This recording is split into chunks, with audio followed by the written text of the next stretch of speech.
jour l'entreprise perd un client qui représente de mémoire à peu près 50% du chiffre d'affaires, et donc vos potes, vos collègues, vos amis deviennent je ne vais pas dire vos ennemis, mais ils font attention à garder leur travail pour eux. C'est-à-dire que là où il y avait une cohésion, là où il y avait un travail d'équipe, et chacun garde ses propres dossiers, et moi malheureusement j'avais une position qui était très spécifique puisque je travaillais avec l'intégralité des équipes. Dans mon cas, j'ai eu un zona, une dépression très forte,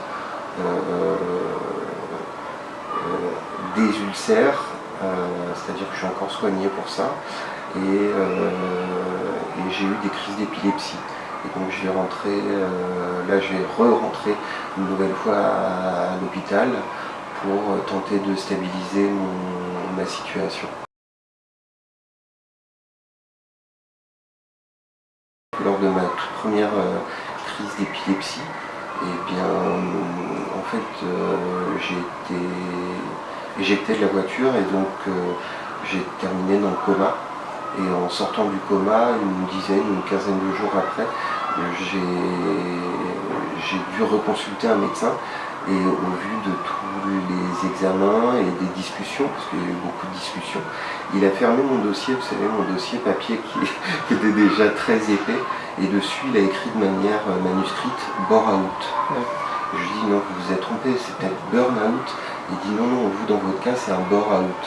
Et donc je suis rentré chez moi et j'ai tapé sur internet ce terme, et j'ai découvert, et en découvrant ça j'ai commencé à pleurer parce que j'ai fait le lien avec ce que j'avais vécu, et le déni malheureusement vous conserve dans une bulle, et pour la première fois vous vous rendez compte qu'en effet ce que vous avez vécu depuis plusieurs années c'est un bore-out.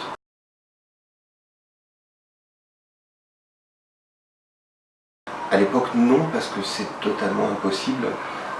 Qui en 2016 pourrait se plaindre d'être payé à ne rien faire?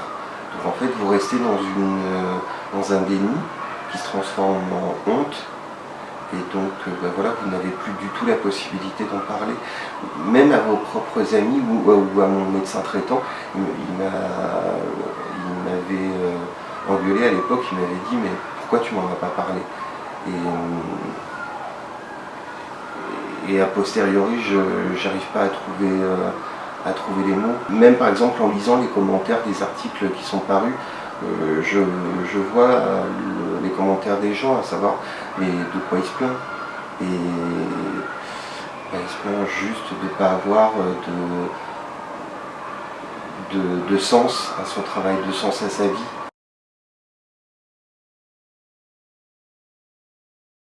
Des spécialistes du bore-out qui disent qu'en général il faut 18 mois pour s'en sortir. Bon, moi j'arrive au bout, d'ailleurs j'arrive à vous parler, ce que j'aurais pas pu faire il y a encore 2 mois. Donc voilà, les avancées sont intéressantes. Maintenant il ne reste plus qu'à trouver un travail